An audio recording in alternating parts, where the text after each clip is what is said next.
Okay, ito. Meron tayong gawa ngayon.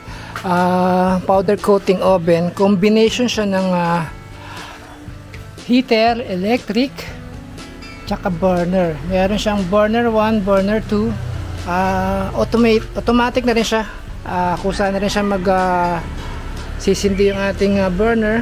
Usa na rin siya mamamatay. So, ayan. Ito ang kanyang loob. Ayan. Meron tayong dalawang burner plus dalawang heater natin. Ayan.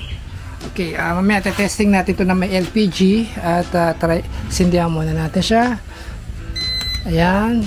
So nakaset tayo na 18 minutes. Ayan.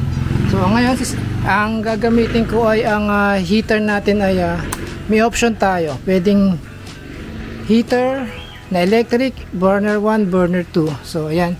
At ating sisindihan yung ating burner at magki-clicker siya. Ang burner 1, yan. Automatic yan. At pag walang LPG lalabas, kusa siya magsha-shut off. So, ayan. Pwedeng pagsabayin. Yan. Yun. Dalawa na yan. So, namatay yung isa natin automatic na LPG. Yan. Nag-alarm ngayon yung ating control panel. Yan, dalawang control panel na ng LPG na nag-alarm. So, pwede natin siyang patayin na ulit. Yan. Ngayon, kung gusto nyo mas mabilis ang init, pwede pagsabayin ng electric, burner 2. Ngayon, yung igniter niya, dalawa. Yan.